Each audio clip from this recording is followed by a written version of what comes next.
So good evening to everyone. My name is John Murphy. I'm a project coordinator for Behavioral Health Network, and I would like to welcome you all to the fourth and final episode in this webinar series. This series has been focusing on a collaborative approach to identifying and engaging youth that misuse substances. And within our webinar series, it was specifically put together by Behavioral Health Network of the Greater St. Louis area, in addition with Preferred Family Healthcare, and is designed to be informational and create dialogue surrounding next steps around community collaboration within this specific topic. So just a little bit of housekeeping as we move forward. Each week it seems like I've been adding more and more to the housekeeping list. But as I mentioned at the very beginning, if you did just log on here, if you are able to put your name, title, pronouns, and organization in the chat, that'd be wonderful just to keep track of everybody that's on this call. We have been doing the questions where you put any questions that you have in the chat box. If you're watching this Facebook Live, you just put a question in the comment section. And if you wanted to submit any questions to my email address, you can do that too if you're calling in on this call through a phone. But if you could put your questions as soon as they come up into the chat box or email them to me, that'd be wonderful. All the questions will be answered at the end though, just so that we can keep track of time and make sure that everything is covered and we don't go over too much because we have a lot of speakers and a lot of great information today. All of the slides and presentations that are everybody that's going to be presenting and all of the presentations attached, especially a big compiled list of all the presentations and slides will be shared at the end of, or probably within the next few days.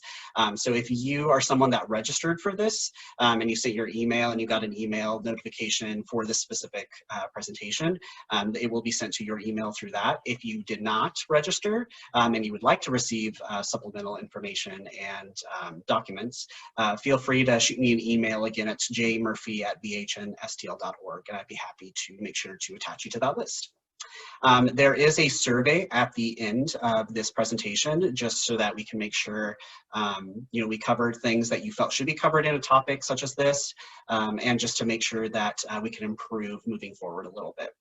And something that I just want to make sure that is known is that, as always, if you know of a youth and family in need of substance use treatment, you can have them call the 314-399-9794 number, and an outreach clinician through Preferred Family Healthcare will assist with identifying the most appropriate resources possible. So as I've said during each of these episodes, I just like to make sure that we're all on the same page about what led to this webinar. So my position within Behavioral Health Network focuses on how medical offices and institutions identify and engage youth that misuse substances, and thinking about how to decrease the barriers for identification, intervention, and referring. Through speaking with various organizations and community partners, it seemed that there were a few themes surrounding youth substance misuse. The first thing that was a familiarity theme through the individuals I had spoken with are that partners that work with youth and families agree that it is something that needs more attention, especially within medical office framework.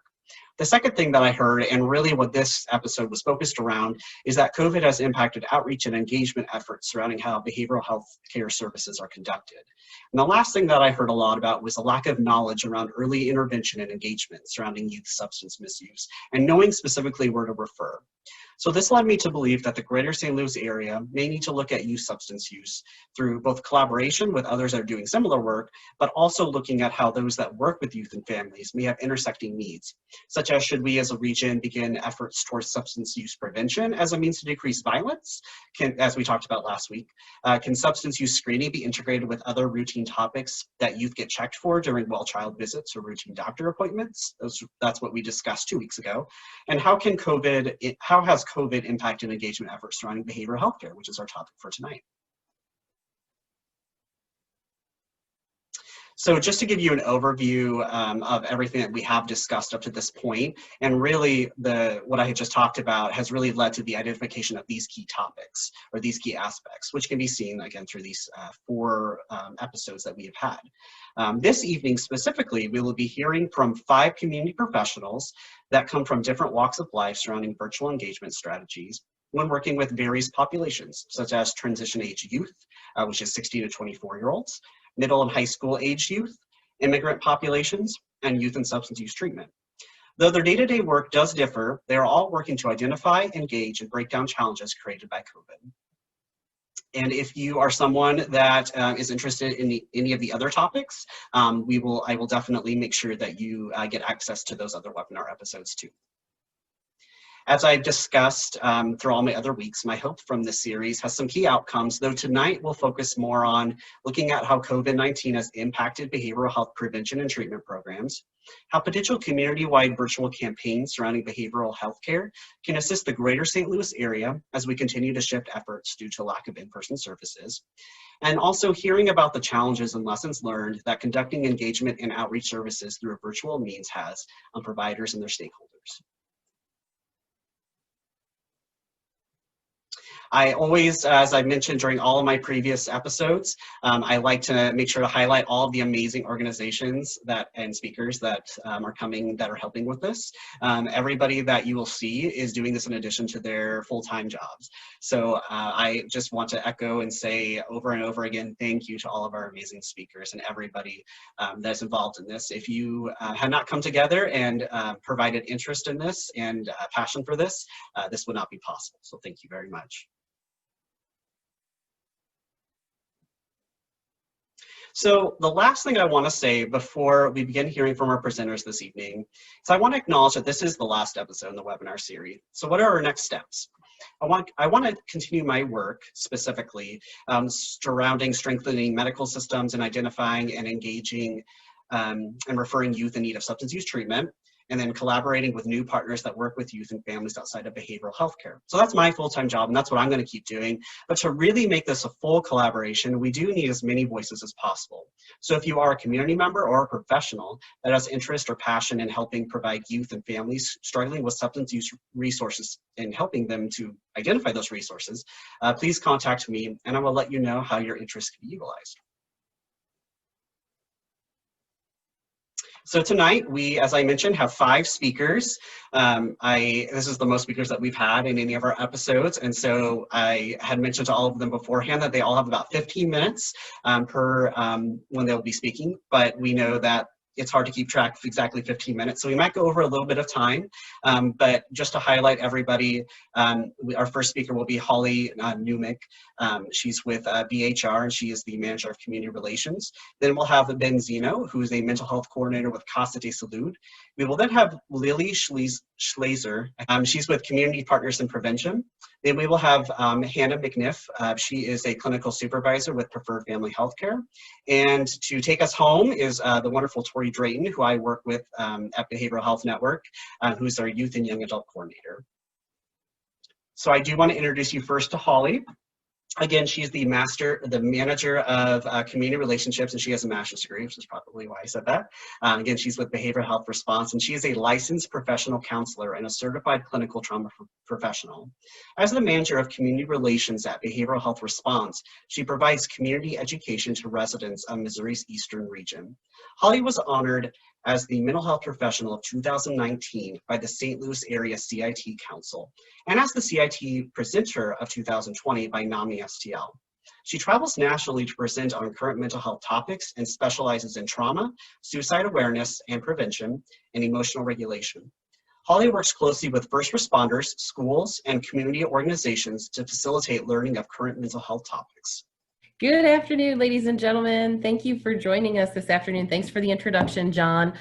You'll notice, I do not portray myself to be any kind of subject matter expert when it comes to social media. I'll be honest with you, when COVID happened in March, we just started throwing everything we could at the wall to see what stuck. So I'm here to share with you our experience of leveraging social media as best we can to outreach youth and families to remind them of BHR services. So when COVID happened back in March 16th, I remember the date, we had 2 days to get all of our clinicians home. We had to evacuate the buildings. And so we started getting a lot of calls, all of us at BHR. Are you still there? Are you still open? What are you doing? Do your services look different? And so we began a social media campaign essentially to start educating the community that yes, we were definitely still here. We wanted to remind people of what our mission was, what our purpose was, that they could call 24/7, they could get free and confidential services. And we just really wanted to connect with the community and just say, here are the services, we're here to help you through this. We're all feeling it. So one of the things that we decided we needed to do was provide education, not just about BHR services and what to expect when you call the crisis line and what a mobile outreach looks like now that that's virtual and what to expect from a call from a clinical care coordinator on the follow-up team.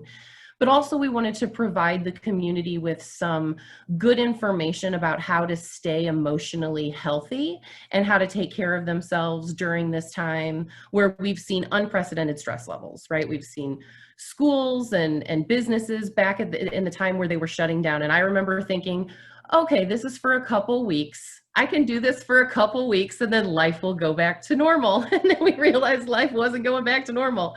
We weren't going back into the community to provide community education or psychoeducation or presentations or trainings. So again, we had to do it with social media. So we wanted to leverage the experience that we have at BHR, and we have a lot of great mission-minded, brilliant, talented folks who work at BHR, very passionate about particular things. And so we used their expertise to make sure that we were communicating that to the community. So we launched a series of 12-week series of Mindful Mondays, where my colleague here, Tara Stevens, just presented a simple mindfulness technique, and we just educated the community. We know that if practicing mindfulness 5 minutes a day for 3 months literally rewires the brain. So we wanted to encourage people to practice that, to take care of themselves. We leveraged our clinical contact center managers. This is one in the middle here. This is Amy Quaid. And our clinical contact center managers don't get as much love as they deserve because they are on 24/7 and they are taking calls from staff 24/7, worried about callers or wondering what protocols or procedures should be filed in particular situations. So here's Amy, and she's saying we can help our community from anywhere. We're a safety net. We're ready at all times. We're unstoppable. Just again, letting the community know we're not going anywhere. We also launched a series of BHR moments. We had some clips of live trainings, and so we would just give a little lesson in short 3 to 5 minutes about emotional regulation, for example. This is what your body feels like when you're stressed out. This is how you recognize it. These are some things you can do to correct that. In May, we took advantage of Mental Health Month, and we wanted to focus our engagement on particular special populations that we have relationships with, that we serve at BHR, and particularly in the Community Relations Department. So we also took advantage of the fact that Children's Mental Health Day is during May. First Responders Mental Health Day is in May.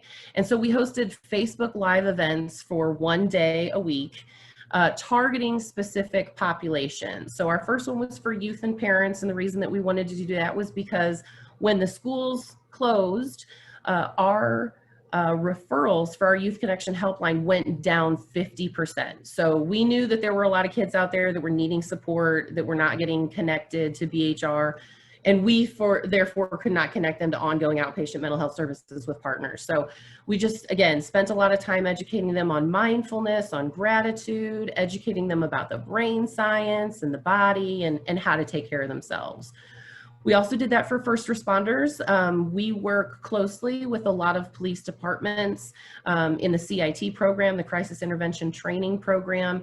BHR serves on their coordinating council and their training council and their executive board to help shape the training that officers receive related to mental health. So we wanted to focus on their mental health. We know that first responders' health is definitely impacting the communities that they served, and so we focused on them as well. We also wanted to do mental health providers. We kind of felt like at that point in May, they were the forgotten essential workers, and we wanted to make sure that mental health providers, while doing their job and providing these services, all the while going through COVID themselves, and a lot of concerns related to racial injustice and social injustice and kind of a second pandemic at that, we wanted to make sure that they were taking care of themselves. We also found, as we created videos at BHR to post on social media, we asked our clinicians to just, read the mission statement and send us a picture of you sitting at your workstation. And I remember as those pictures came in, There were a lot of our clinicians that were sitting in closets taking calls. They were sitting in unfinished basements by themselves taking calls. They miss that indirect socialization that you get working in a contact center. You miss that support that you can get when you have a tough call, when you need to take 3 minutes and you need somebody to tell you it's okay, I've been there, I've made that mistake, you're going to be okay. So we wanted to really honor the mental health providers that are essential workers during this time. And then again, a large focus on diversity, equity, and inclusion. We know that people who identify as minorities often have more poorer social determinants of health. Their outcomes are not as great as the rest of us. And so we wanted to provide some additional support and education about those concerns, particular to that community.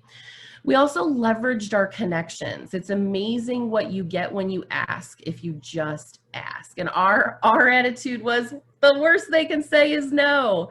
So we leveraged these connections that we have. Dr. Bart Andrews, of course, who works at BHR, he's an internationally respected expert when it comes to suicide prevention. So we had a Facebook Live event where we interviewed him for the mental health provider event. The gentleman in the middle is Dr. Gil Martin. If you don't know him, he's an amazing gentleman, former Marine, I know no such thing as a former, but Marine, law enforcement officer, psychologist, and his work is really focused on first responder wellness. He as well is an internationally respected speaker. These gentlemen are paid tens of thousands of dollars for speaking engagement. We asked them to do it out of the kindness of their hearts, and they agreed to do so.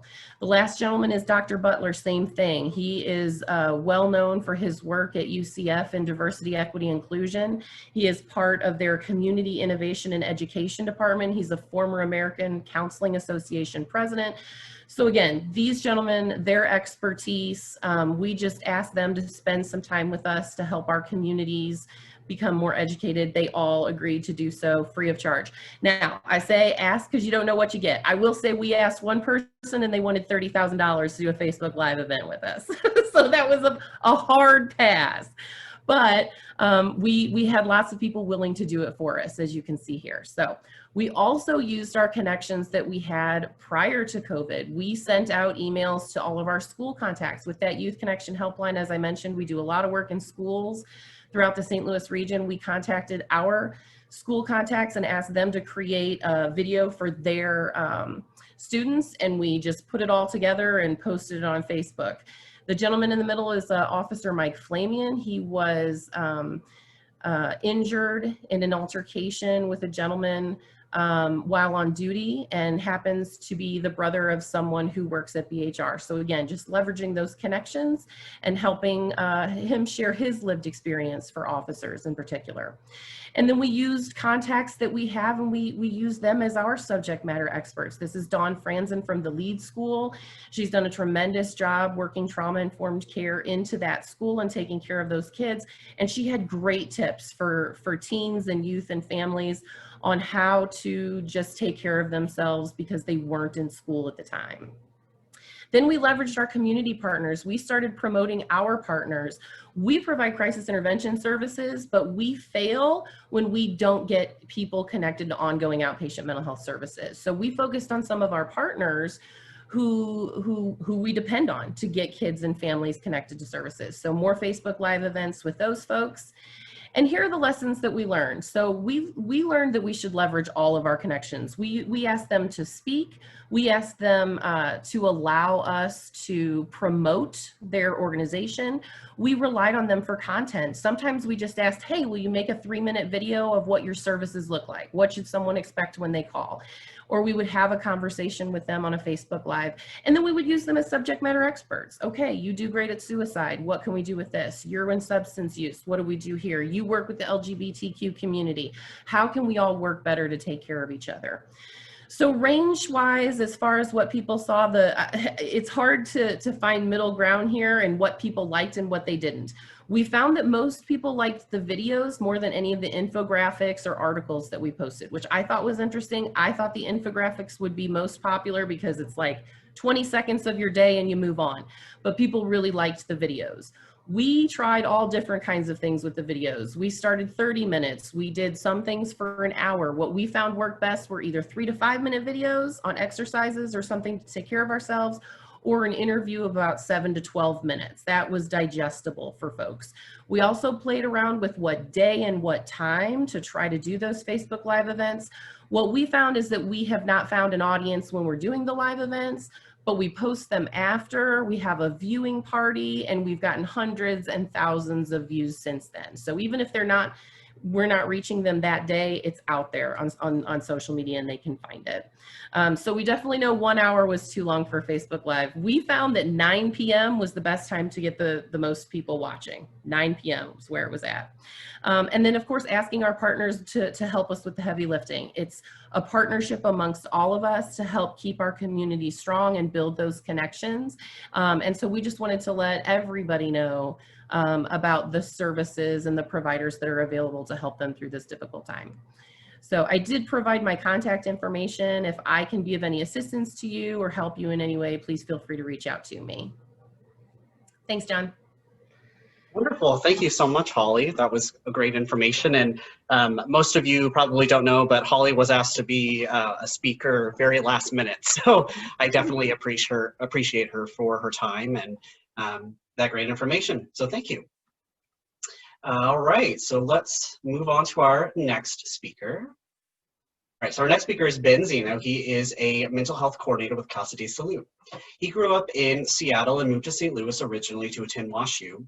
His previous work was in St. Louis at St. Louis Effort for AIDS, but is now known as Vivint Health, helping expand access to health insurance for HIV-positive clients and at-risk Spanish speakers. In his free time, Ben likes to read, hike, bike, and cook. Awesome. Hey everyone, so as said, my name is Ben Zeno. I am the mental health coordinator at Casa de Salud. I've got about 10 minutes here for you to talk about Casa, give you a quick overview of Casa, the mental health program we have, which launched 2.5 years ago, which is when I came on at Casa, and then explain some of the lessons that we've learned about reaching one hard to reach population, which is immigrants in particular. So just some background, Casa has been around for about 10 years, a little bit, almost 11 now. Our mission is to facilitate and deliver high quality clinical, mental health care, and mental health care to the uninsured, with a special focus on the immigrant community who encounter barriers to accessing other forms of care. You can probably guess from our name that historically that has mostly been Spanish-speaking immigrants. But as you can see from this map, from last year's annual report, we've served patients from all over the world, over 90 different countries, basically every continent except Antarctica. So we are, and even then we have been working with the help of the Missouri Foundation for Health grant over the last few years to improve our outreach to non-Spanish speaking populations. So we have honestly been thinking about a lot of these questions ourselves over the last few years with new populations. Next slide, please. So a little bit more background about Casa. We are a volunteer-driven organization. So you can see some numbers on here from a previous fiscal year, just to have a sense. And we have 3 main services. So we opened initially just as a medical clinic. There was a previous clinic in Casa called La Clínica that had closed, so we opened in its stead to serve the same community.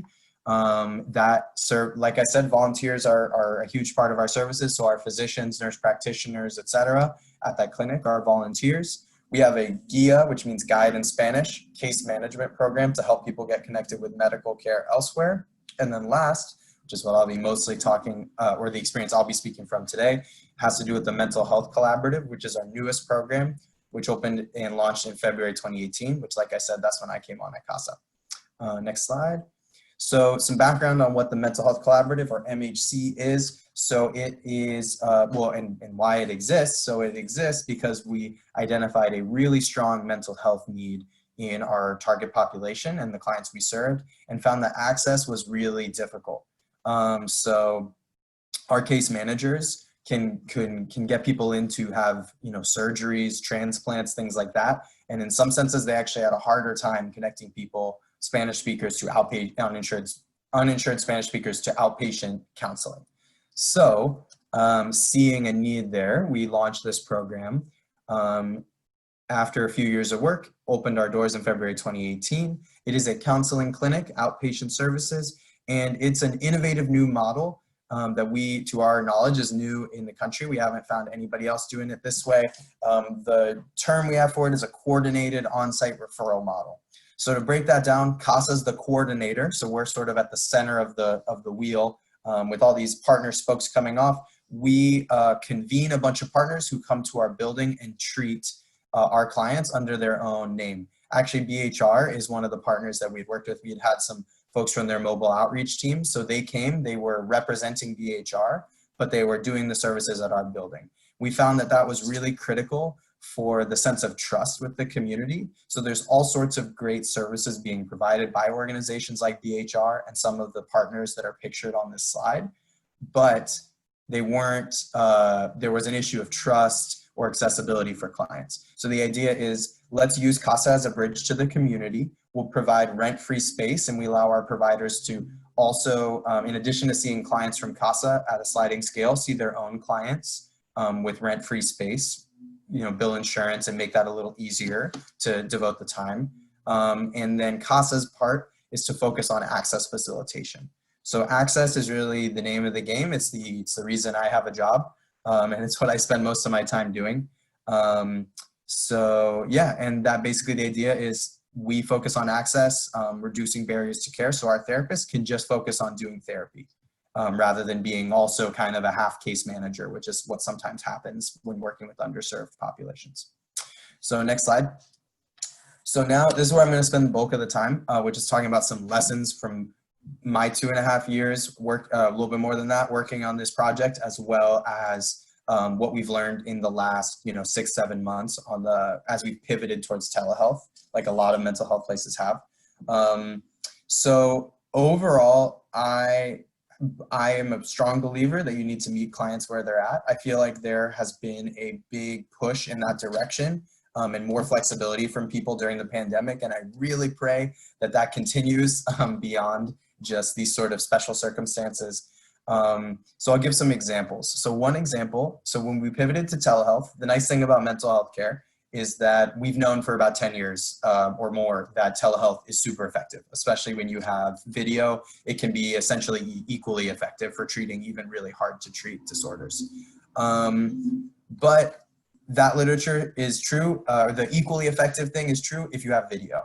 So if we were going to be sticklers and only provide the 100% best service, we would not do anything without unless it had video. But not all of our clients can do video. Some of them don't have internet, some of them don't have cameras, some of them don't have, or phones or anything that can do that. And so we meet our clients where they're at. If they see value in the service, and it is a service that does help, phone counseling does help, just not, it's not, the evidence isn't as strong as it is for video, but we meet clients where they're at because that's what creating access entails. Another example is that we were trying to figure out, okay, how are we going to do these consent forms that we do when clients first have their first appointment? Typically, that's just something we have people sign when they enter the building for their first appointment, but we're not doing that. So we were like, should we do a Google form? Should we figure out an electronic signature with a PDF? We talked about all these things. And basically, we realized at a certain point that we were going to spend more time, troubleshooting technology issues that came up with either of those approaches than we would have if we just literally read the documents to people on the phone. So we do that. And that actually kind of makes me think of a concept from disability rights, which is what this stroller picture is about. So the idea is, the classic example of this is wheelchair ramps. So, wheelchair ramps are something that is really common in large part due to the ADA, but who also is helped by wheelchair ramps are people like this woman who were trying to push their strollers upstairs. And the idea is by making things easy to access for, your hypothetical, client with the most barriers, you actually make it easier more often than not for everybody. So that's one thing I've had in mind a lot in the last 6 months. So another thing is trust. So as I mentioned before, trust was a big issue in the past with our clients, but you don't need to be an organization with a name in Spanish that's been serving the community for 10 years. because again, we've been expanding our outreach to new immigrant communities like Arabic speakers in St. Louis. And what I've found is that a little extra effort really pays off. So because a lot of the hardest to reach communities are pretty insular and word of mouth spreads, if you make that extra effort for one client, it often translates to you getting a lot more, being able to serve a lot more clients like them. So one example is we have our signs when we were starting the, finishing the design in the building, we were making signs for each room, and we decided, hey, let's add Arabic and Braille on there because those are two languages, and Arabic in particular was a language that we, was like our third most common language besides English and Spanish. And the first time we had a client who came in and saw Arabic letters, she was so excited, and we got 5 or 10 referrals just from her. So again, if you can just be attuned to that, see when that first person walks through your, and it doesn't need, sometimes you don't have we were constructing a new building, we could think from scratch for that one. But if you can just pay extra attention and roll out, the red carpet for somebody, it can really make a much bigger difference than just helping that one person. If your goal is to serve more people like them. And another option would be to partner with trusted organizations in the communities you're trying to serve. So that is why we have the mental health collaborative, is because we have a lot of great services, and then we're able to leverage Casa's trust in the community to help get clients connected to services that would be really beneficial to them. And then it also builds capacity with those organizations as they get used to working with interpreters and stuff like that. And then last couple points. So you just have to be flexible with the barriers as they change. That's something I've learned a lot. I spent, for the first 2 years of my job, I'd say one of the main things I spent my time on was helping clients with transportation barriers. And I have basically spent, I think I've spent 0 minutes on that since March. And instead, we've been working on tech barriers, making Zoom guides in Spanish, and thinking about videos for that and things like that. So really just listen to your clients, ask them what is making it hard for them to attend sessions, and adjust accordingly. And that's going to be, I expect it'll be different a year from now than it is right now. And the last thing is interpreters. I just would be remiss if I didn't mention it because it comes up all the time with our clients. Interpreters are really important if you want to serve the kind of clients that we primarily work with, namely people born outside of the United States or English isn't their first language often. First of all, it's legally required for many, many organizations due to the Civil Rights Act. I think it's Title VII of the Civil Rights Act for language access. And that's for anybody that takes federal money, and that includes billing Medicaid. So that's one reason to do it. It's also the right thing to do. But the most common thing that comes up, which I really understand, is you don't think about it until that person's in front of you, and then you go, oh my gosh, we don't have a budget for this or a contract with an interpreter agency.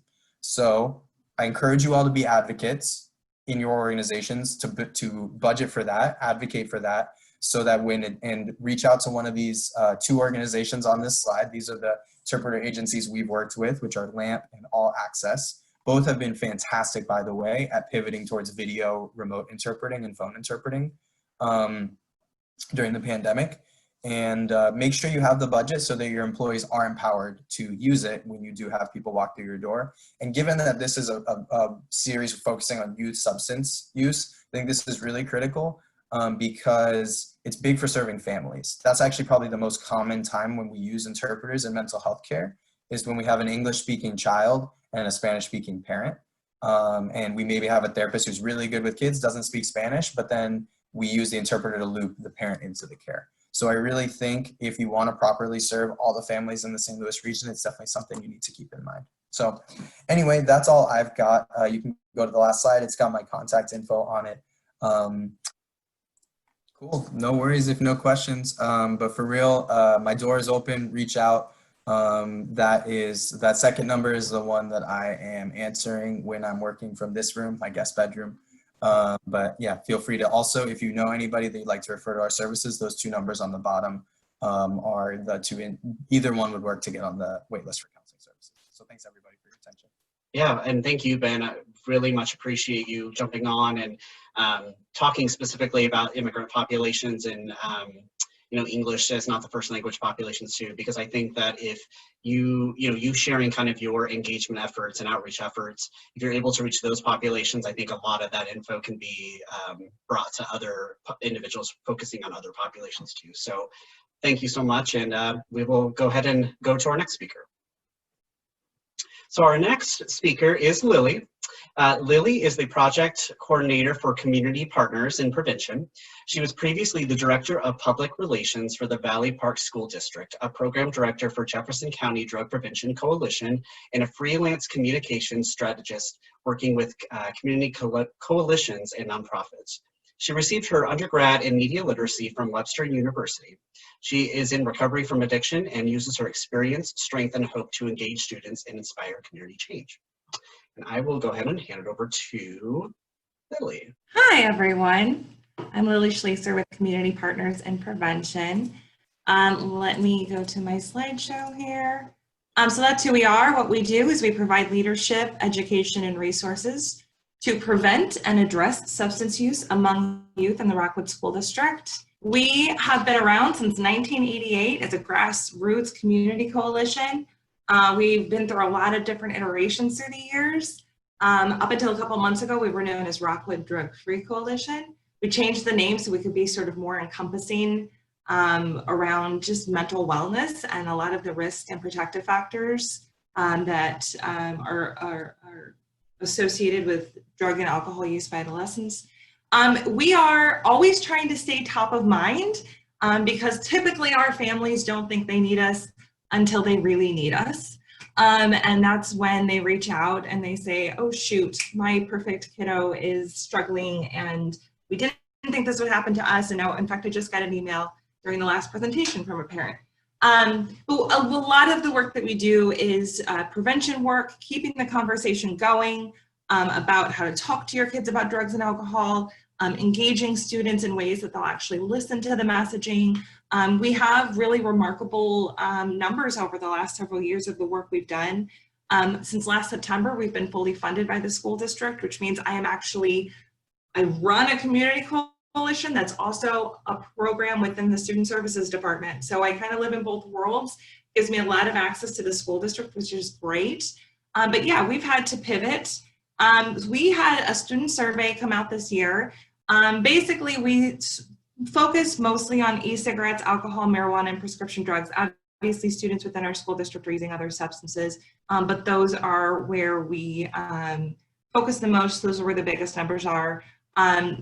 Our numbers were down quite a bit with with vapes last year, which is great, but kind of stayed steady in some other areas. We typically are above the state average with prescription drug use, so that's a problem area that we look at. So we pivoted, right? That has been the word of the last 7 months, pivot. When the pandemic struck, we were in the middle of completing our strategic plan for 2021, and we completed it thinking we would be back in person. And of course, we've had to change a lot of our strategies. I'm just gonna run through things that we have done virtually in the last few months that have worked, that have been good. We've done a ton, I won't go through it all. But one of the things we do is work to ensure that prevention education is happening at every grade level. So we have reconfigured our presentations for virtual presentation. The big thing is we've identified outside presenters who were ahead of the curve, who were already presenting virtually, who know what to do. A lot of our providers obviously have gone through the process of going virtual over the last few years, but last spring, back in March, we needed people that were ready to go. So we were worrying about identifying those folks to replace people like Prevent Ed or NCADA, who were normally in the classroom doing that prevention education. What resources were there that were ready to go?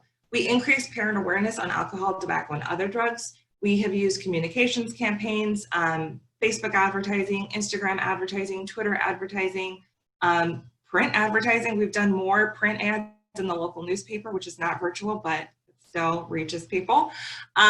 Sharing information with influencers. In our school district, principals are influencers. So if we can get a message out through principals, we can really reach families. So that is an important channel for us. Community and parent organization presentations. We are normally doing in-person events nonstop. That is a huge part of what I do in this role. We've done none of that. So again, moving to online platforms, letting people know that we are available to present virtually, engaging local organizations that are holding virtual meetings and letting them know I can come and I can present and I can give that data, and moving events that we would normally hold in person to virtual space. So I'll kind of go over that. We're holding a screening of Screenagers the Next Chapter. So when our strategic plan was to hold a screening of a documentary, we just moved it online. It'll be on Zoom, but it'll also simultaneously be shared on Facebook Live. We are using Facebook advertising to promote this event. We are also using PTOs and schools to promote this event. And I drove around today and stuck old-fashioned flyers up on community boards because that works too. But yeah, so the big advertisement on this is just Facebook advertising, right? And we're getting a ton of responses through that. This is an old picture now at this point, so we've reached way more people. We held an event series with the Live and Well communities. They knew what they were doing in terms of taking their in-person courses and moving into a virtual platform. It's something that they've been doing for a while now. So we were able to offer a series to parents on basically self-care and trauma and understanding how to address their own trauma and traumas within their communities. We all know and love Alive and Well. They do an excellent job, but it was just able to, and we were able to actually offer this on behalf of the school district. So Rockwood School District was able to offer this, which really is a great PR move for them, right? And my boss maybe didn't totally understand how this was connected to my work. And I was like, you know, the trauma of our communities directly impacts adolescent use of drugs and alcohol. So this was really an important event for us. We do a lot of videos. We've done way more videos than normal over the last, wait, I'm gonna play it.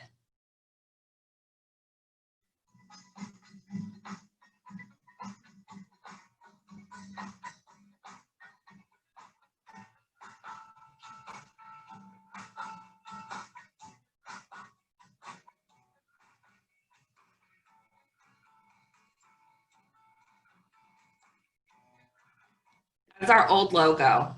We changed a couple months ago. So we rebranded in the middle of all this too, which has been actually, I think, a really good time to do it. We have a parent toolkit that typically we would offer through the schools and in in-person events. We just did a Facebook ad with this image that said, we have this toolkit available. It's for free. Let us put one in the mail to you. We had a huge response. We put it up and posted it and shared it. And we really didn't get much response. So we did a Facebook ad for it. And have been sending out a lot of these. They both prevent and address substance use issues. So wherever folks are at, this kit has been helpful to them. And it has drug tests in it, which really are just used as a deterrent. You tell your kid, I got a test to, you know, see if you're vaping. It's a great excuse for them to give their friends to not use. But it also had, because we know a lot of families are struggling with use right now, it had a lot of resources to things like BHR and preferred family health care and places like that. We are experts on drug and alcohol use. I wrote an article on what parents need to know about medical marijuana and shared this out through our influencers who are principals, right? So this article has had a ton of hits, a ton of reads. It's just a way to get that message out there in a way that people will absorb, because if I send that out, they're going to ignore it. But if the principal says, this is what parents need to know, people are going to click on it and read it. We did a whole series where we said to people that we work with in the community, what are you up to during the pandemic? So we got a video from one of our DARE officers, and she sent that in, and it was a huge performing video for us. Tons of people viewed it because she's a community member, right? And people wanted to know what she was up to. They miss her. So we did a lot of videos like that. Reaching students has been a big part of what we're trying to do. Because we want to reach them before they use, or if they're getting involved in using substances and it hasn't yet become a problem, you know, that's a pivotal point for us to reach them. We've been doing a lot of Instagram ads. We are lucky to have been doing a ton of virtual presentations for classrooms. So teachers have needed content. I have been in front of more students in the last month than I was all of last year. So just let teachers know, let schools know, if you've got something available that you can do virtually in the classroom, they need content. So go for it. This is a video we asked one of the students that we work with to create content so we could share that with other students. Is it going to play? My name is Erica. of our staff chapter. During this unprecedented time where we have a lot of downtime, I'm going to ask you a few questions. Think about them, okay? So, my first question is, what are y'all doing during this time with so much time on your hands? Are you at school doing work? Okay, I won't play the whole thing, but Erica's adorable. And she created this message that said, you know, what are you doing to stay safe and sober? It performed really well because a lot of people know her. Kids want to see other kids. So we've really been able to leverage our relationships with some of the students that we have to create content. We had some student interns over the summer. We just worked with them virtually. It was great. One of them created a bunch of Instagram ads for us.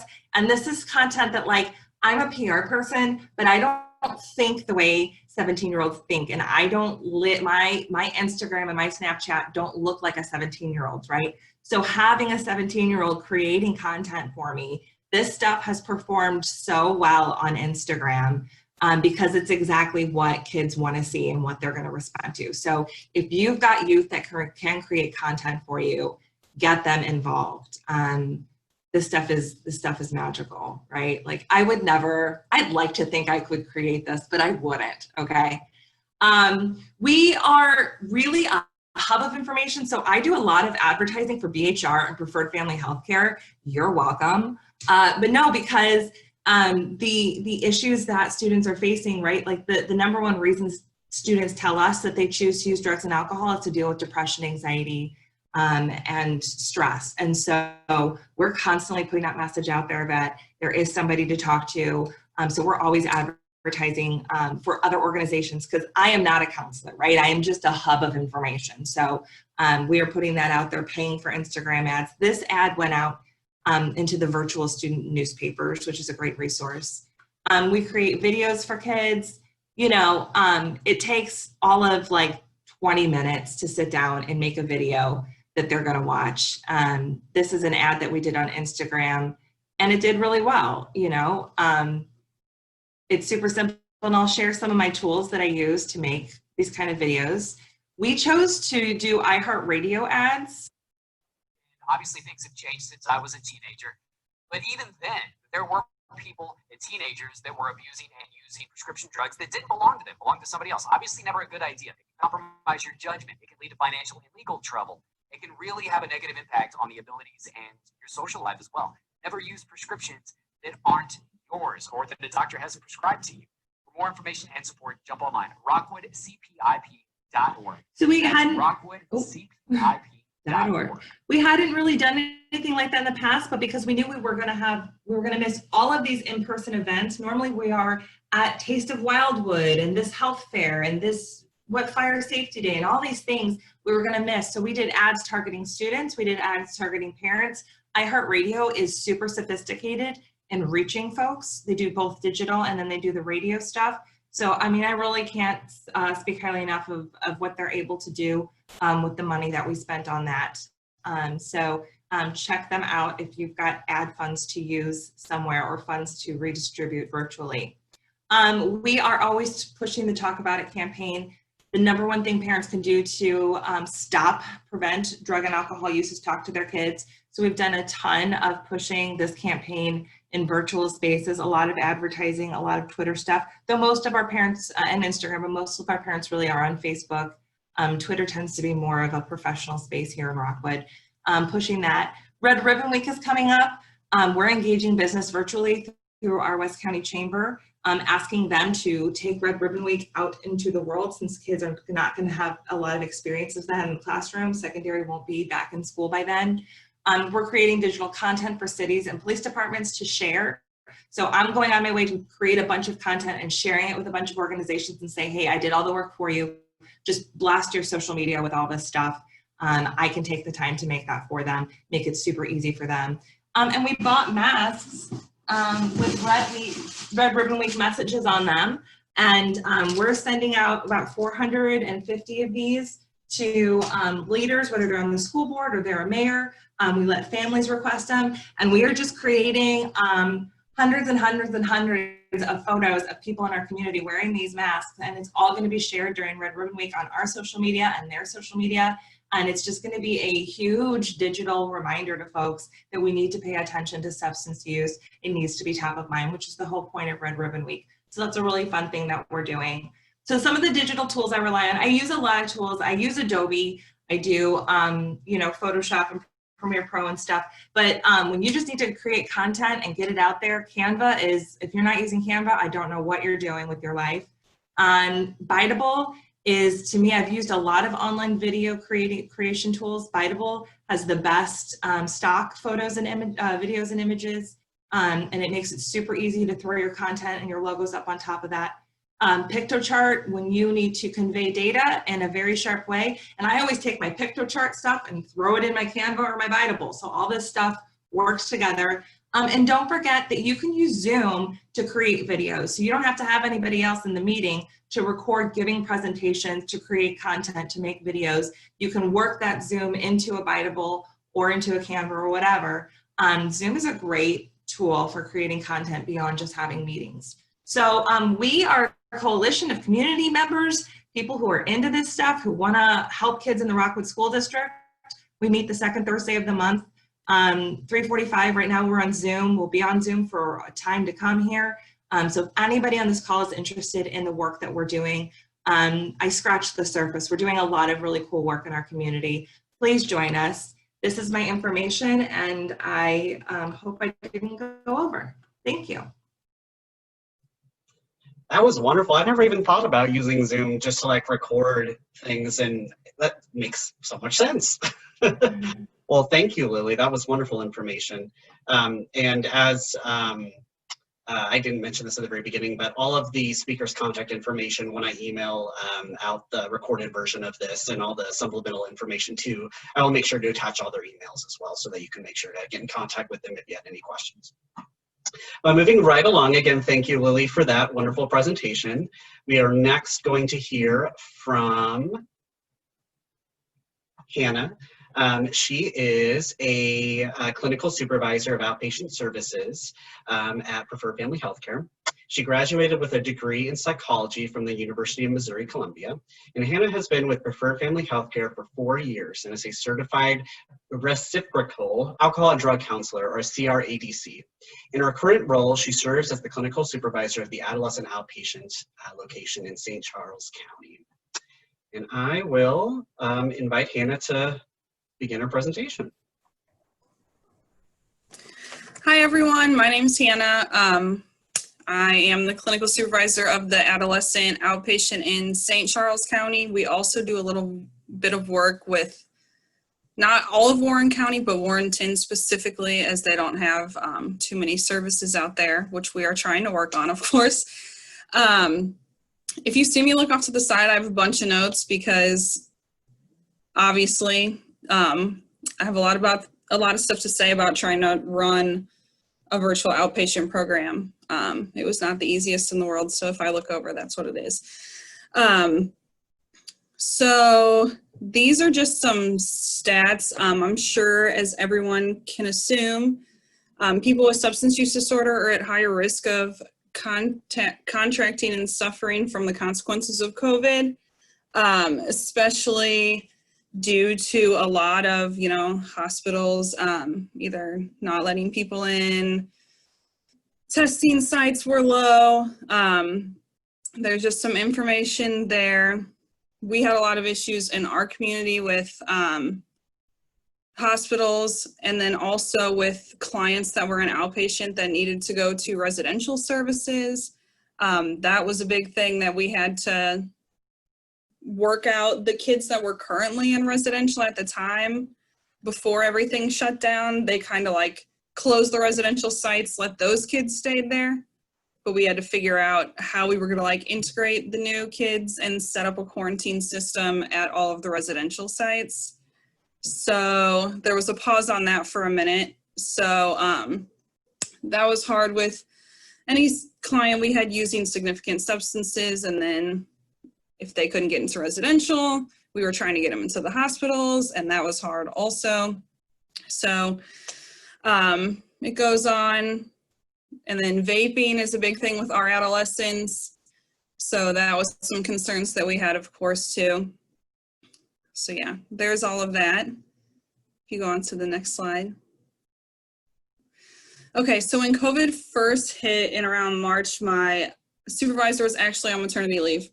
So I got to talk to my vice president and work everything out with her. So this was obviously new territory for everyone,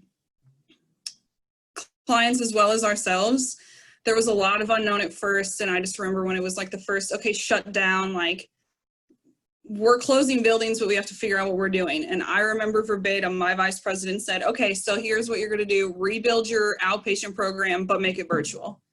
But figure it out, because we have to serve these clients. So our biggest concern was, of course, keeping up with the clients that we already had, but also finding the adolescents that we knew were out there and needed our services. So luckily, we have great relationships with every single school district in our county, which was super helpful because they would tell us what kids they were worried about, maybe previous clients that we had, maybe clients that we haven't seen yet, the students that they were concerned about. So they really aided with that. And then preferred on Facebook, they created these new emails for different counties. So it would just go to the supervisors when parents were requesting services, and then we would just like, okay, this sounds like it could be an outpatient kid or a team of concern kid, or maybe they need residential. We would all work together to figure that out. So the challenges and barriers, first and foremost, adolescents are not always super stoked to go to outpatient treatment for substance use. So the minute the school shut down and the juvenile offices shut down, it was like, cool, now I don't have to do anything. So getting them here was a big struggle at first, especially since this semester, I feel like schools worked their butts off over the summer to like have a plan. In March, they didn't have a plan either. So now you have kids staying up till 3 in the morning because they're not even doing anything for school. They don't have anywhere to be, so they're staying up till 3 in the morning. Maybe they're using, maybe they're not, but then trying to get them to like be awake before 4 p.m. to get on an individual session or a group session was pretty impossible. So we figured it out. One of our big challenges also was lack of technology. So some of our rural areas, especially in Warrenton, but also in the outskirts of O'Fallon or Wentzville, kids don't have great Wi-Fi. So that was one of the struggles that we had. We also have some families that don't have computers or smartphones. So we were fortunate that some kids had Chromebooks because the schools went virtual. So we had that, and then some school districts were super helpful with getting kids Chromebooks if they didn't have them, if they knew that they were working with us, or setting them up with hotspots, which we also ordered some hotspots to give to some of our families that were in need of those. But we did do some actual phone calls, which I know someone else had mentioned are effective, not as effective. So with those clients, we tried to set up like park meetings while social distancing outside if the weather was permissible. And then we also struggled with lack of engagement at first. As I said, school's not in session and the juvenile office was closed at the beginning. Those are two of our huge referral sources. Kids are sent from school, or their juvenile officer will want them to start treatment with us. So with those two being shut down, it was really hard to keep tabs on what they were doing. And then a lot of parents were either at home busy working, so they couldn't like check to make sure the kids were logging on to their virtual session or their virtual group. And then some parents were still working, depending on like what the job was. Some were still gone at work, but the kids weren't in school, so they were at home with whatever freedom they have now, obviously not logging into sessions of preferred family health care. And then we also had the barrier of just this being a whole community trauma for staff as well. So that was a huge piece when this first started, was me checking in with my staff. Some of them had spouses that like were laid off, lost their job. A lot of my staff didn't have childcare. So they're at home trying to run sessions. They don't have they have kids that aren't in school. So they're trying to meet with clients virtually while they have kids either struggling to do their school or running around the house. So we had to work with that too. And like we always say here at Preferred, you can't pour from an empty cup. So if my staff's struggling, how are they going to go out and provide great services for our clients? So we had to work through all of that as well. And then, yeah, stopgaps, I said that. Okay. Next slide. So the successes that we had, I remember sitting down with the supervisor of the Team of Concern, which is a prevention program that we have through Preferred, and saying, how are we going to get the adolescents in, and then they have the younger elementary school students who trying to run groups with multiple elementary school students virtually was extremely difficult. So we went on the approach of how are we going to get them in here? How can we get them invested? How can we get them in these virtual sessions to encourage them to keep coming to provide the services that we know they need? So then we started to incorporate interests and strengths of different clients that we have. So we have some clients that would just prefer individuals. We have some clients who the peer engagement is super, super important. So we worked to make groups to provide their interests and strengths, which I'll get into in a minute. And then one of our residential sites, the farm, did not reopen after COVID. It will, but the need was down at the time. All the sites shut down, and then we had to like reopen them in phases. So the farm's still not open, but it's out in Winfield. So they have a bunch of land. So we've been bringing our outpatient kids out there, doing different activities where we can socially distance, but still be able to see them in person, have eyes on them, make sure everything's okay.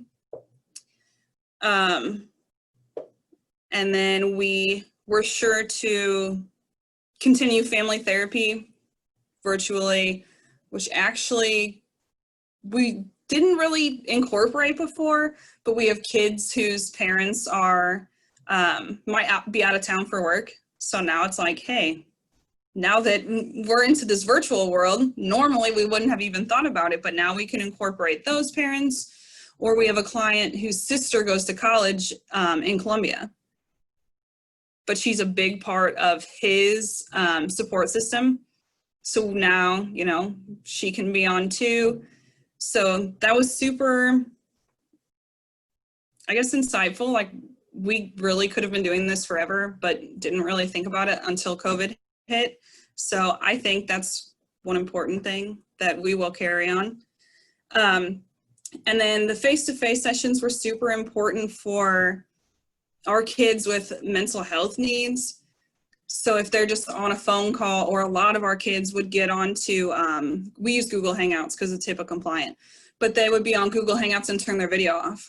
And it's like, okay, well, that like defeats the whole purpose of us trying to see you face-to-face, because then we're able to gauge the mental health needs of, you know, is my client wearing the same shirt that he was wearing 3 days ago? Like, has he showered?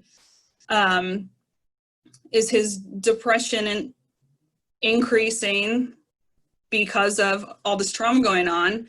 So the face-to-face was super important for us to be able to have eyes on and make sure that our clients were okay. And then we started incorporating the outdoor activities once the guidelines lowered, of course, and we were able to do that. So our true successes were, I try to do all kinds of different groups just to see what would pique interest. We had a baking group where I would go to Walmart. We would pick a recipe. I would go to Walmart, buy all these individual supplies, and transport them to kids' houses and drop them off on the porch. And then the kids would log on to the virtual group with one of the staff members, and they would all bake at home together. So that was one that lasted until we were able to do more things in person. But that was super successful. the kids loved it. And then all their families loved it too, because of course they're baking all the stuff at home. You know it's safe. Once I delivered it, and parents, you know, cleansed my flour bags or whatever I would send. You know, they're all enjoying that together as a family. The kids are getting a kick out of it because there's other kids on the call. But doing things like these activities to engage the clients will make them more likely to show up for their individual session that they might have the next day. We also had a video game night outside. We projected a Switch, if everyone knows what a Switch is, because kids could bring their own controllers. So it's like, cool, bring your controller from your house. We don't have to pass them around. Everyone had their own controller. So we did that on Saturday nights, because the big thing was, you know, we're providing these services virtually during the week, but here at my outpatient site, we do a lot of stuff on the weekends. So we wanted to ensure that we were still doing that because the need was still there. So we had a Switch night every Saturday. We had an art group where we also delivered art supplies. The kids actually came up with this one on their own. I didn't even think of a way to make it possible. They would pick a painting they wanted to do every week. And then they started to do the Bob Ross YouTube videos. So the staff would paint with the kids and the kids would paint, but I guess he goes super quickly. So they had to pause it a lot and it would take multiple times, but then the kids would keep wanting to come back for the next virtual art group because they're all joking and laughing about whatever Bob Ross is saying. And then their peers are there having a great time with them. We also set up a dinner group with clients. So in my head, I was thinking we have a lot of clients whose parents have substance use disorder or might be in prison or whatever the case may be. They might not even be living with their parents. It might be their grandparents or their cousin or their older sister or whoever it may be. So we set up a dinner group where staff would be assigned to whatever day they were able to do. They would like sit down with their dinner at 5 o'clock. We would make a virtual Google Hangout for kids to log in. If, let's say, their parents didn't eat dinner together or they didn't grow up in a household where their parents were even home at that time, because typically we run groups 3 to 7 Monday through Thursday here. So they're here in the evening, but now all of a sudden they're not here. And say their mom is a nurse that works overnight and their dad might be a truck driver, isn't around or is in prison or whatever the case may be. We wanted to extend that kind of dinner family time that we have here typically to the clients so they're not eating dinner alone every night. So that was successful. And then when COVID first kicked off, one of my therapists decided to do a workout group on Sundays at a park down the street. So the clients' parents that were interested would drive them. They would all social distance and do like a workout video from someone's phone together. So that would get clients out of the house, get them active during the quarantine when everyone was sitting at home. And it also, once again, let us have eyes on clients, especially high-risk clients. We were able to get drug tests that way. That was a whole nother, I didn't even think to include that in here, but I'll talk about it. So when COVID first hit, no one really knew anything. We have all these high-risk clients and all of a sudden it's like, okay, how are we even going to know if they're using if we can't drug test them? So we, in addition to delivering all the baking supplies or the art supplies, we would deliver drug tests, like the kits, to parents' houses if they were interested and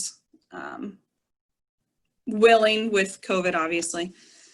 We would drop them off there and then they would bring them in to us, just drop them off, and then we would dip them to get our results. And then we could always send them off to the lab because our lab was still running, thankfully. But that was a huge concern that we had too.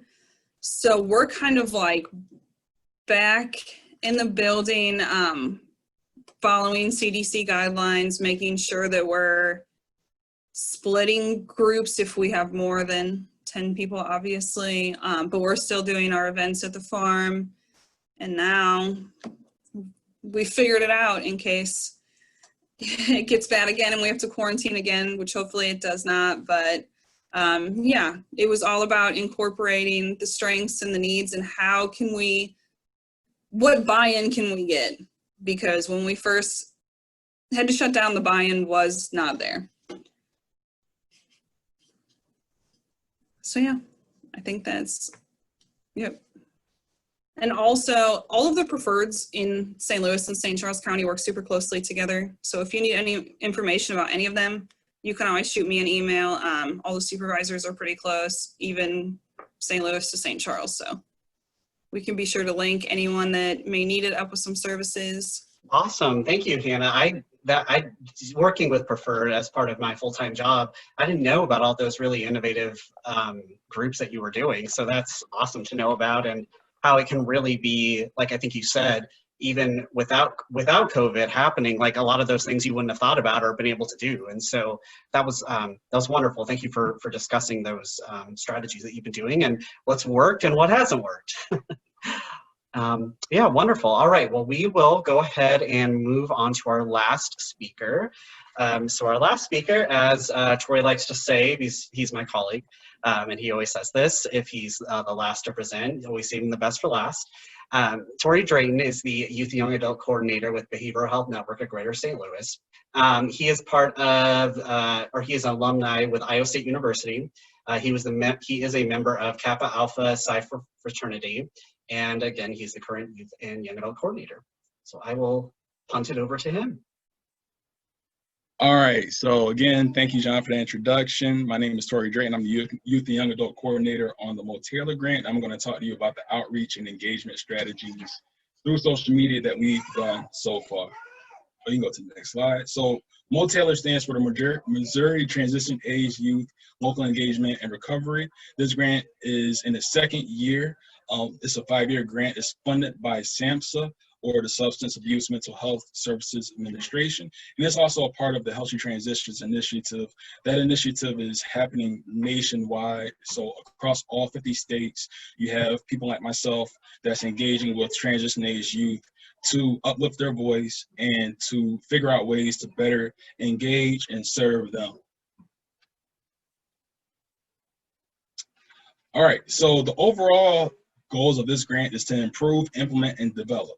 So improvement-wise, we want to improve the access to care for behavioral health services by enhancing outreach strategies, improving interagency communication, and breaking down the silos between agencies, and enhance service coordination.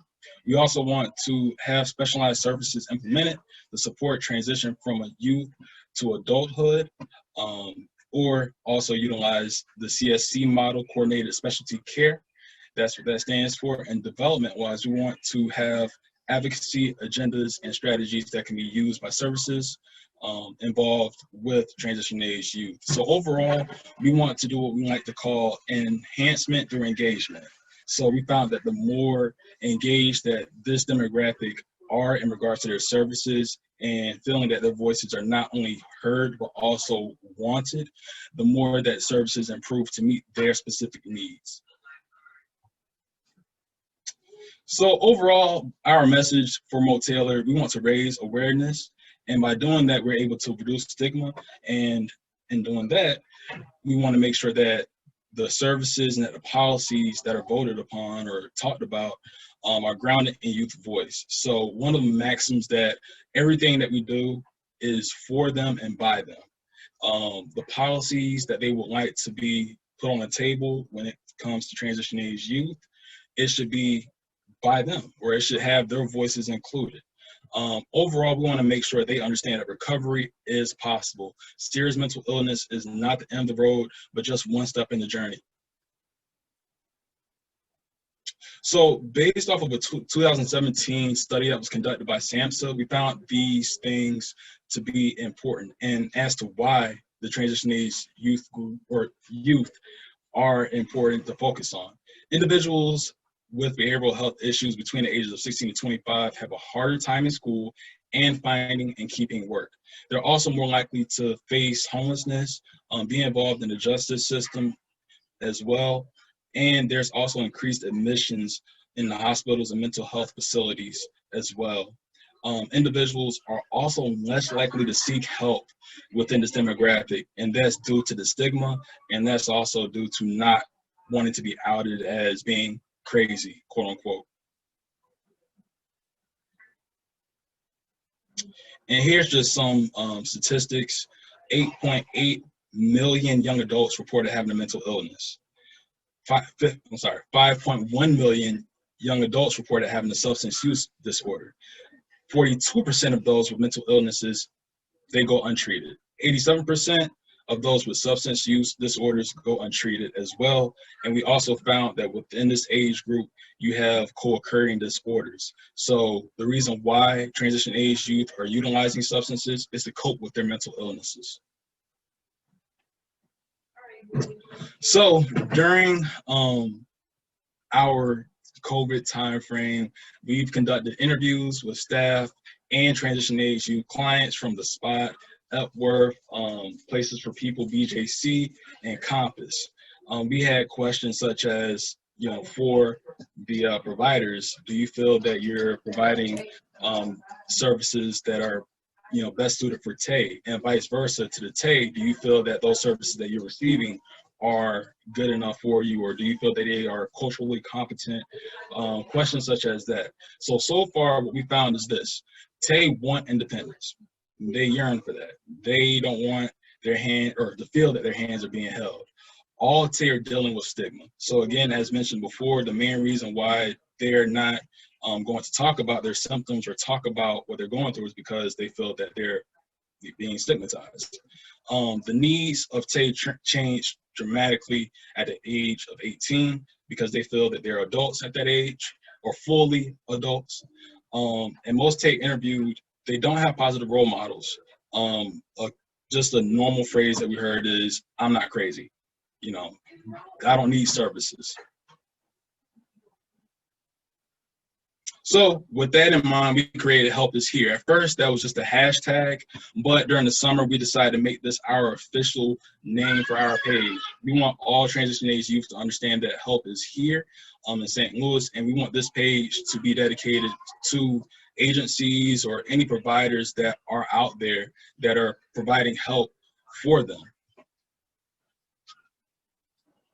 So here's just one of our Facebook posts right here. We had 65 likes. At the time, we had 65 followers, 160 page views, and 9,700 video views. This right here is one of the videos. Oh, sorry. And here's some more posts that we have on our page as well. These are just normal page posts, not videos, but they also had engagement as well through likes and comments. And on our Instagram page, we had an average of 6 likes, 84 followers on that page. We had 1,200 or 1,300 interactions. Total impressions, 42,428. And one of the comments on this particular image was, "This was beautiful." So over the summer, we intend to launch a youth group. This slide right here is going to talk about the trials and errors. It was around, I want to say June or July, when we had the thought that maybe we could get a youth group together to have the table, or have the youth at the table to give their input on the services being provided. And at first it was successful. We had a total of 6 individuals come on. It was a mixture of individuals from the city, from the county, and we also had one from St. Charles as well. They all were around 16 to 18 years old, high school age, and they expressed interest. Now, as we got closer to school coming in, we just saw waning engagement. Sorry, it's a typo right there, but we had waning engagement, waning interest in the group, and a lot of them expressed that as they're getting prepared for school, it was just becoming harder and harder, and they didn't want to be a part of something that was committal, 100% committed. So we shifted our gears. We started talking about having focus groups to have them at the table, one-time ordeal. And from there, we decided to have a logo contest. Now, with that, we saw 0 engagement. We reached out to people. We sent text messages. We sent emails, everything, but we had nobody come to the table for that. So that was one of the trials and tribulations so far. So some of the feedback that we received after the focus group when we reached back out was, Zoom fatigue. We don't want to be on Zoom any longer than we have to. We're already in school for hours at a time. What will make me consider wanting to spend more time on Zoom when I can spend that time with my friends and family? They're constantly in front of a screen. This is an actual parent of a TAY. They're constantly in front of a screen, not just for school, but also for clubs that they're in and to stay in touch with friends. You'd have to be really engaging and doing something really fun for them to have buy-in. And the last comment, I've been slammed with school since everything is online, and also soccer as well.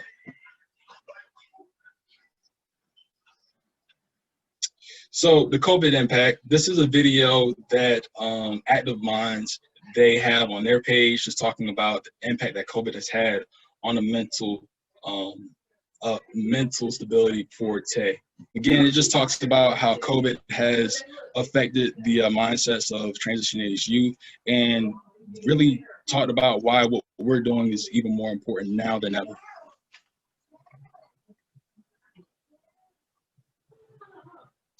So some successful engagement strategies that we've seen, screening has been greatly successful. A lot of the individuals that we talked to, they have expressed gratitude for us telling them about the screening tools. These are online, they're open whenever they would like to take them. SAMHSA has one. There's also Thor, I believe. John talked about that with myself a few times, but there's a lot of screening tools out there, and they could figure out whether or not they're going through mental illness symptoms or substance abuse symptoms as well. Seize the Awkward, that is, that is actually a site that helps transition age youth understand how to break the silence, or just kind of sit in the silence and seize that awkwardness of that. And also fun ways of helping their friends and family members through the mental illnesses that they may be going through. So what have we learned? So far, we learned that leveraging social media is the best way to reach TAY. We've utilized Instagram and Facebook. However, there's also other organizations that's utilizing Discord, Twitch to engage with youth as well, or having online drop-in centers. Timing matters. With that, we understand that school is in, so we have to retool and be able to, as somebody said earlier, pivot, right? Again, with school being in, you have to figure out ways to engage them. Views does not equal participation. So you can have 1 million views, you could boost your post, but that does not always translate to more participation in what you're doing. You have to develop strong relationships. What we're doing right now is we're reaching out to organizations that are already engaged with youth, and we're figuring out what is the best way to get them to the table, what will, what's fun for them. Is it a presentation, or is it something else altogether that we can kind of slide in mental health tips into? Be willing to adapt quickly. Pivot, pivot, pivot. So if you want to follow us, Help Us Here STL is our page for both Facebook and Instagram, and we're discussing a few other social media avenues as well. Again, Discord, Twitch, that's up in the air, but we may be on those as well. So if you would like to contact me, here's my email. This will also be in the presentation as well. And my wonderful project coordinator, Shannon Smith, she'll be able to help you with any questions or any needs as well. Wonderful, thank you, Tory. I apologize for the video tech problems, but once this presentation is shared, I think individuals will be able to actually go to those locations and see those videos. And I'll make sure to attach those in the email I send out to everybody. But thank you, Tory, for sharing that and sharing some of those successes that you've had, but also, unfortunately, some of those challenges that you've been having, and really sharing learning experiences. And hopefully that can provide some insight to some others on this call or video that are hoping to leverage social media a little bit more. So our, before we jump into closing everything up, I did want to make sure that we addressed any of the questions that some of our some of the individuals had on this call. So I think the first question from Craig was during Lili's your presentation, but anybody can answer. Craig asked, medical marijuana is now legal in Missouri. What's the plan for encouraging appropriate use and helping those who end up misusing if there is already a prescription drug issue? The state of Missouri doesn't seem to have a plan. Well, I guess I'll just say that you know, the folks who put together the constitutional amendment for medical marijuana didn't have a prevention background, didn't have a substance use background. Some legislators understand that we've put the cart before the horse, and that there needs to be something put in place to address the fact that it is an addictive substance. And so those things hopefully are coming. We haven't had the most successful conversations with legislators on that. A lot of that is going to end up on people on this call. We are having that conversation with as many people as possible to say, you know, there's really very few scientifically proven medicinal uses, first of all. And second of all, it is an addictive substance contrary to popular belief. So, you know, use it with caution, use it with warning. There's going to be very, very few instances where an adolescent should ever use it, even for medicinal reasons. And so that's the conversation that we are having. But that's a great question, and it's one that we need to put to our legislators who, again, are left to cleaning up the mess of having a program put in place that didn't think some of those things through. That's a great answer. Does anybody else have anything to add?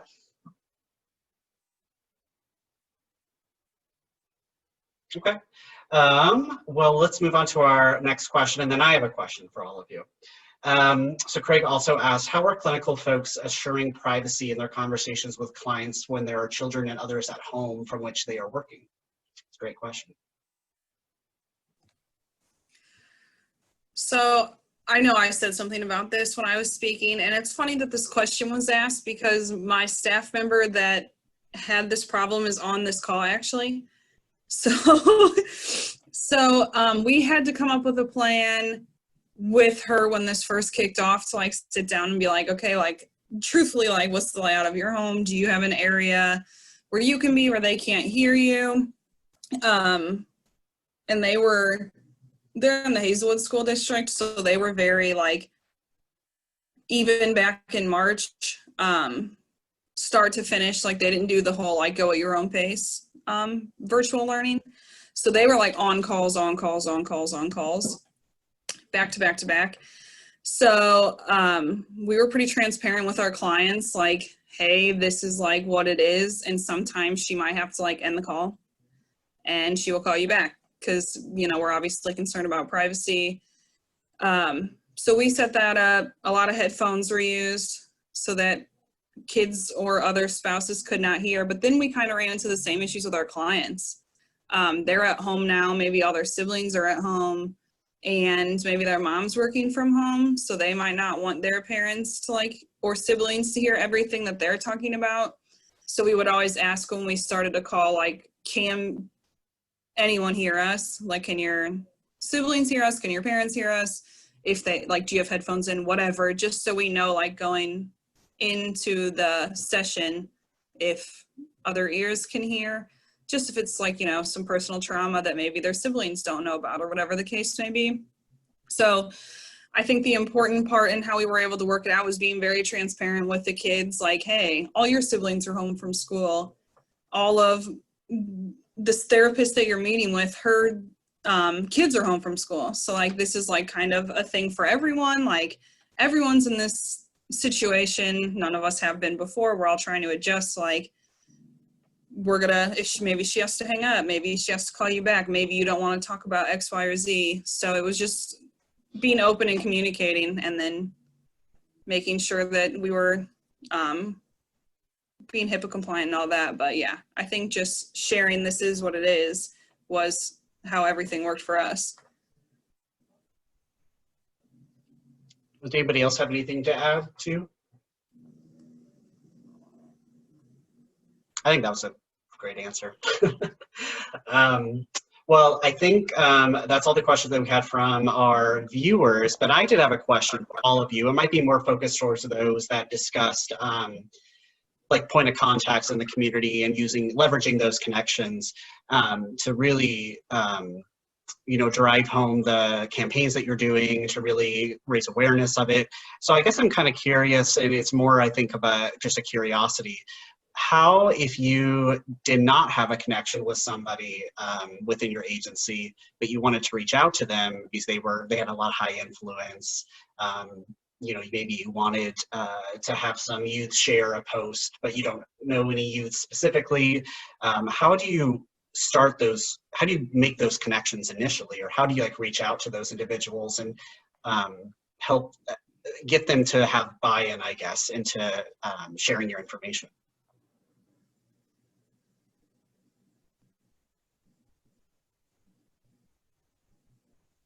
So I think I would comment that really the mental health world in the St. Louis area is very small. There are a lot of us that know a lot of each other. And I think if you just start asking questions, someone will know someone who knows someone who knows someone. And sometimes you can just get that invite or that connection by someone who knows both of you mutually, who can kind of vouch for you, right? And say, this is somebody you need to know. This is somebody you need to be in contact with. I think that's why community education and community relations are so important. And hopefully most of that was established before COVID, right? Because as I mentioned, that's really what we did at BHR. We leveraged all our connections. And we just threw at the wall to see what would stick. I mean, it was an email, it was a phone call, it was social networking. It was just putting out feelers for, this is something we're thinking of doing. Who can help? Who knows somebody that can help? Yeah, I agree that asking for introductions or asking for, ask your community for those resources. Somebody knows somebody. But we've also found, by like advertising that parent toolkit, we're collecting names of parents in the community that we can go to and ask for things. We put together a volunteer opportunity. A lot of teenagers need volunteer hours and they don't really have ways to get them. So we put together a volunteer opportunity where we're collecting names and contact information for teenagers, right? So I think by putting something out there, you can collect, and I mean, that's a classic, way to collect contact information is to offer a free class or something like that, but really giving something of value so that you are broadening your contact base. Great, that's very, very, very good. Yeah, I was asking, I think, out of curiosity, but also for anybody on this call too, that, it's maybe starting those initial steps on, engaging through social media or virtual means. I would assume most individuals by this point through COVID have attempted, but I know that it's also been bringing out a lot of conversations on how to really leverage those connections, make those connections, leverage those connections, and really create more collaboration. So that's exactly, I think, what I was looking for. So thank you for talking about that. I think we are about 10 minutes over, so I'm going to go ahead and share my screen one more time just to close this out. Since this is also the last episode of the entire series that we've been doing, I just want to make sure to touch on a few things really quick. So as I said, this is our final episode. Specifically, our title for this entire episode has been, our entire series has been, a collaborative approach to identifying and engaging youth misusing substances. All of our episodes up to this point have been recorded and posted on BHN's YouTube page. You can head to our link tree. That will take you to all of our social media pages on top of our YouTube page as well. And like I said, all of those episodes are there. I have a few resources after this slide that I'm going to go through really quick. And then for anybody that is still on this call, I know some individuals had to hop off a little early, but if you are able to take this survey, I'm going to attach this to the email that I sent out to everybody, but this survey just takes 2 minutes. It's just about 8 questions or so to see if what was covered today was helpful, informative, and if there's anything that you would add for a similar presentation for next time. As I mentioned during all of the other presentations or webinar episodes, there is a new program called the Crisis Counseling Program. Basically, this is a program free for anybody, free counseling and resource linkages. It's for anyone who has had mental health that's been impacted by COVID-19. So it doesn't mean that you have to have had COVID-19, know somebody that had COVID-19, nothing even related to COVID-19 in terms of your health.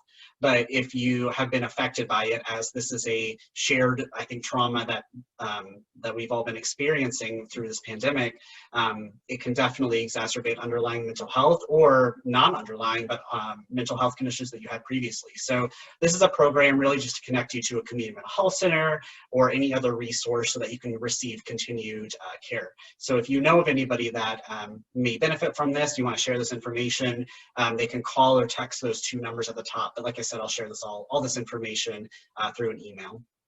As I mentioned at the very beginning, if you are a parent or caregiver or youth, or you work with parents, caregivers, or youth, and you're concerned about a youth or a youth and family's use of substances, there is a line for you. Again, it is through Preferred Family Healthcare. It is specifically to the TREE project that I help to coordinate, but you can call and somebody within 1 business day will get in touch with you and help you identify resources and a treatment pathway.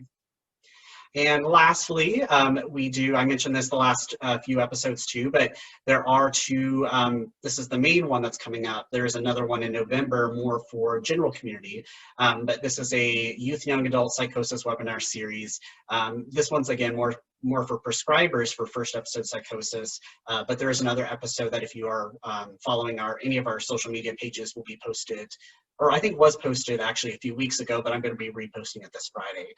So if you are interested in learning more about that, there's a free webinar and there are also CEUs available for it. But that is everything for this episode and for all episodes. Like I said, all of this information will be shared through your email that you used to register for this series, and also through any of our social media pages as well. But I just wanted to give a final thank you to all of our wonderful speakers. This was, I think, a really informative and a great kind of baseline of information, I think, for community members and also professionals that are hoping to leverage virtual means a little bit more. And then also, I think the biggest takeaway for me was, well, if we didn't have COVID, though obviously having COVID wasn't a good thing, it's really been helpful and had some hopeful outcomes in regards to really thinking about how we can leverage new virtual means going forward. So I would say that was my biggest takeaway. I'm sure there are a lot of others, but just to close this out, I'll go ahead and let you all go. And if you did have any questions, you can definitely feel free to email me, but I will attach all of our speakers' information as well. But I just want to wish you a good evening and thank you very much for joining us tonight. Thanks, John. Thank you all too. Bye.